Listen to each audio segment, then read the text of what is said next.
Okay, so I've definitely taken a bit of a gamble, and I'll be honest, I'm worried I've paid a little bit too much. I bought this stolen recovered and what appears to be a cheap Mercedes E Class Convertible from a car auction site. And after a fast but frantic bidding war, I got this Mercedes E Class Convertible for $22,000 including fees, which was right at the top end of what I could afford and what I was willing to pay. So this car is a 2018 Mercedes E Class Convertible 350D. And a car like this one in good condition would go for a minimum of £30,000. So I paid 22. It's worth a minimum of 30, so that sounds like a nice cheap Mercedes E Class Convertible, doesn't it? But as I'm sure we all know, things don't always work out like that with cars. If you missed it in the last video, we had a lot of fun. First of all, the car was delivered. Then we spotted all of the issues, and some of them I knew about, but some of them came as a bit of a surprise. And of course the things that really stood out were the interior was filthy. I don't think I've ever seen an interior as filthy as this one. The seats were missing, the center console was all damaged and taken apart. So the mission for this video is of course repair and put together that center console, get some nice new seats put in, clean up all of the interior, and once all that's done then hopefully we'll be able to reset some of those warning lights, which I haven't really touched on till now, but we'll have a look at that. But before we do any of that, first I want to test the roof on my Mercedes E Class Convertible, and that's because from the Copart advert it said that the roof hadn't been tested, and that was because of all of the junk that was in the boot, which we saw in the last video. And I'll be honest, I haven't even thought about it up till now because I've been so focused on the stuff I knew about, but of course, what's the use of an E-Class convertible if the roof doesn't work? And of course it's a massive unknown risk because if it doesn't work then it's going to be expensive and that's going to be a problem for my budget. So without further ado, let's test that roof. Okay, jumping in, fingers crossed.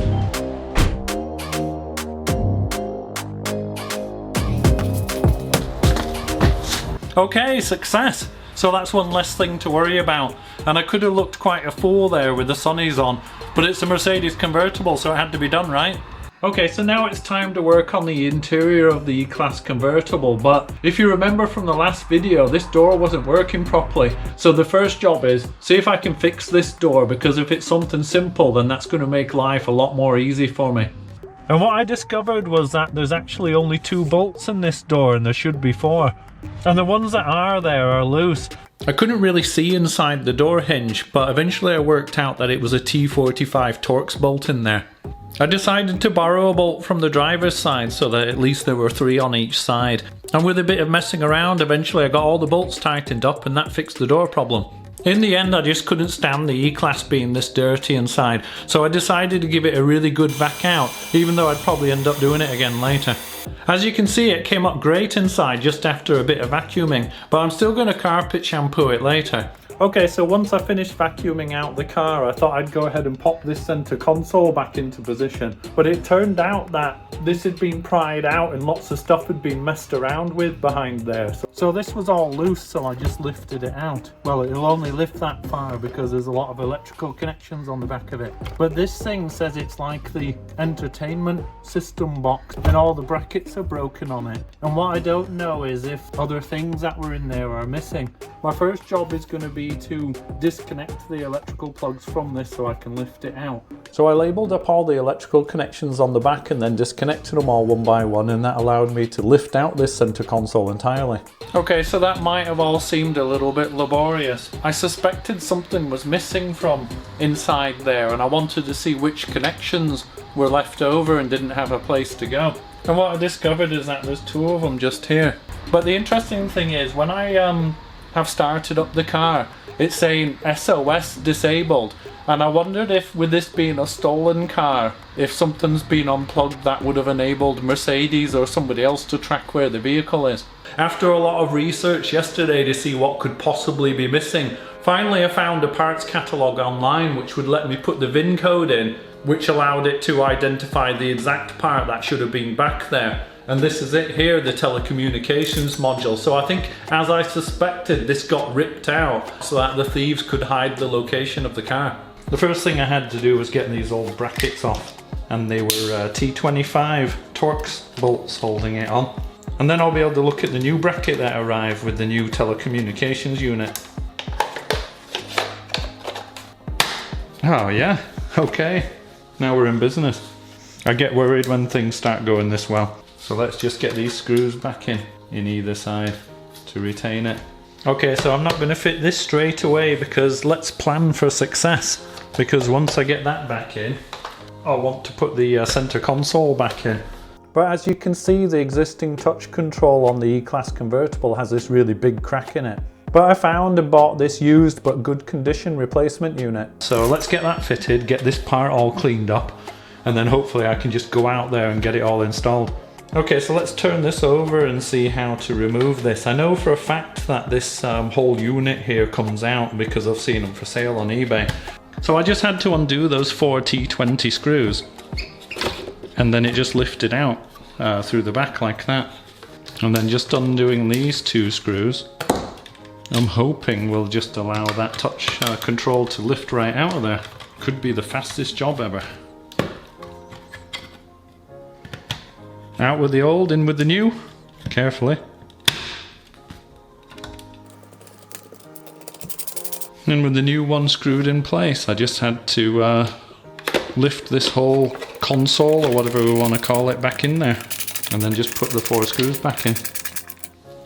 Okay, these 2 are ready to go. Let's get them refitted.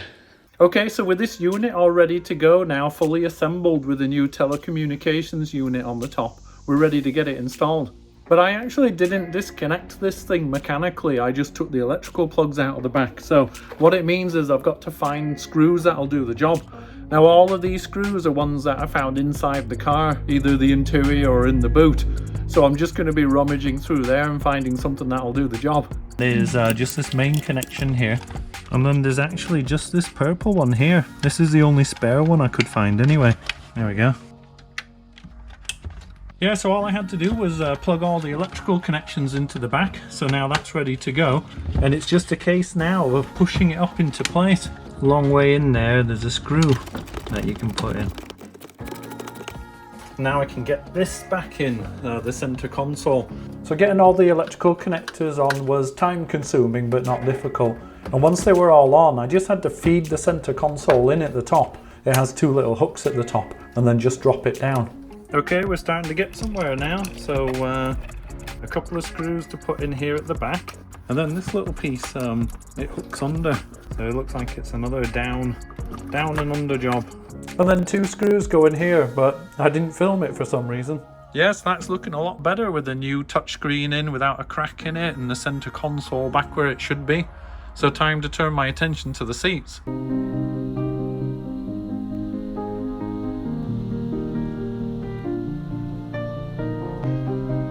Okay, so it's finally time to turn our attention to the seats for the Mercedes E-Class, and I've been out and got a pair, and these actually turned out to be much harder to find than what I expected. And this is what's specific about them. So first of all, they had to be AMG line, and they had to be black leather with Alcantara up the middle, otherwise they wouldn't match the rest of the interior. And then they had to be from a cabriolet because cabriolets have air scarf. And then the other things I wasn't sure about is the car I've got is a premium, which means it has heated seats and electric seats and all the rest. So I wanted to make sure I got seats from a premium, just in case seats from other cars that not quite as high a spec might not have electric motors fitted in the seats, who knows.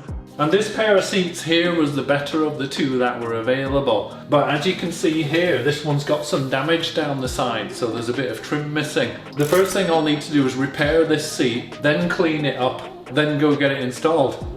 So a bit of work to do. Well, the old piece of structural trim is held in place by rivets. So there's one there and another here. This part of the trim smashed away, but my new one is going to extend further, so there's a 3rd rivet there. And the way you remove these aluminium rivets is just drilling through the middle. Seems like 4mm is the way to go, because it worked on the first one. This just slides in that way by the feel of it, so if I just pull it towards me, then it comes off. Yeah, so it took a bit of messing around, but eventually I got it located how I want it, and I'm ready to rivet it now.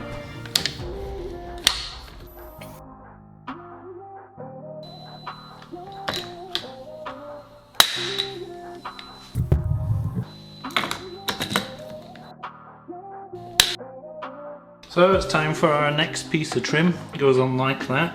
And I just need to get this button clicked into place, which controls the lumbar support. And then I've just got this corner piece. And now that I've got the structural piece behind, it gives this something to clip into.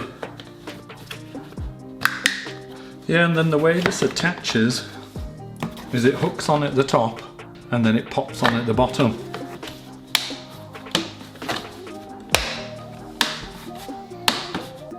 Okay, it was a close run thing, but I won the wrestling match.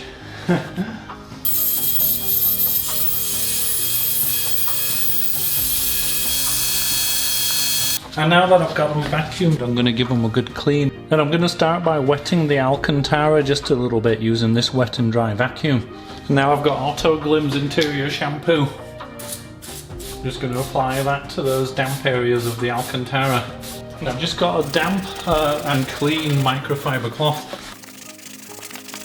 Now I can come back with the carpet cleaner and I'm going to set it to rinse. And the idea is that I take that shampoo back off of the surface and lift the dirt off at the same time. Okay, so everybody likes to see the wastewater. And bear in mind those seats weren't particularly dirty. I had 2 missing car mats, so I replaced them and then I cleaned them all up. And then I cleaned all of the interior trim and it came up really good. Okay, so nobody wants to see me cleaning the entire interior. Or maybe some people do. I mean, the internet's a wonderful place. I'm going to get this done now. Then I'm going to get those carpets cleaned. And then we're finally going to get the seats in. I can't wait to see how great it's going to look because those seats came up mint. So it turns out that the felt that I found in the boot in the last video goes under the bench seat, so that's one mystery solved. So I just dropped the felt in place and made sure I tucked it under the trim on the left and on the right. And I think I've decided that all of my Copart car rebuild projects going forward have got to be convertible cars. Just look how easy it is to work inside the car, you know, getting the seats in and out and cleaning the carpets and stuff. It's just brilliant. Now these seat bases just pop into place, but it looks like it kind of hooks under at the back. So I imagine the back goes in first.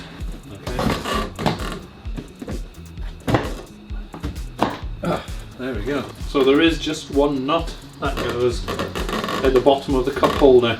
Well, I personally quite like it set back here. So if I could reach the steering wheel and the pedals from here, this is where I'd drive from. So here I've got the last of the goodies that I got from Mercedes. So these are seat runner trims, so they just tidy up the end of the seat runners in here. And then I've got some genuine bolts from Mercedes, which might seem extravagant, but these are a tensile steel bolt. And I wanted to make sure they were going to fit into the runners properly rather than just using, you know, like a normal hex head bolt. Okay, so before I bolt it down, I'm just going to make sure I can get this trim on. And the same for the other side, just tilt the seat a little bit. Get that bolted down now. The only difference with this seat is when it was stopped, remember it's an electric seat, it was fully back, and so that means the bolts I can get to are at the front. So I'm literally just going to connect that up and bolt it down at the front. And then once I know that the electric connections are on both seats, I can go ahead and put the power back on, and that will allow me to move this seat forward to get to the bolts that are at the back. Okay, so that seat's all bolted down, so now just finishing off this side with an AMG line mat. There we go, that looks more like it. So that's all of the interior put back together again on my Mercedes E Class Convertible.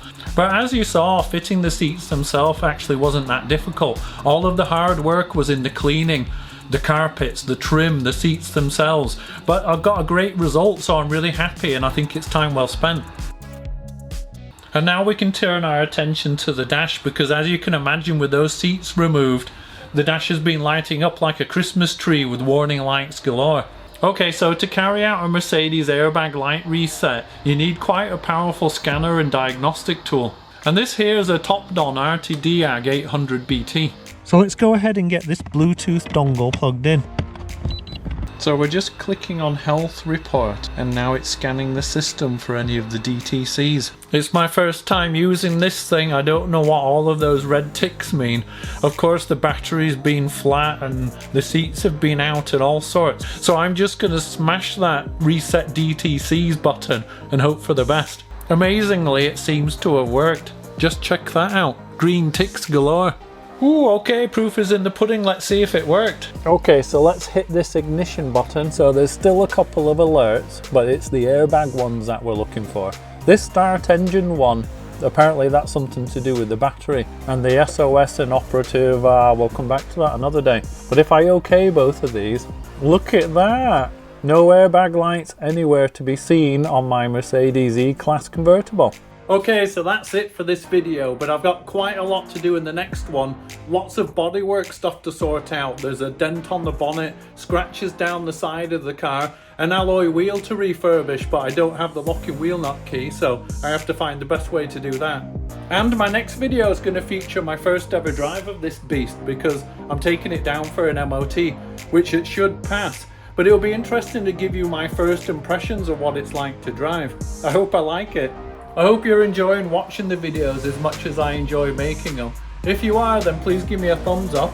And if you're not already one of my subscribers, then please consider subscribing, and I'll catch you in the next video. Thanks for watching, bye for now.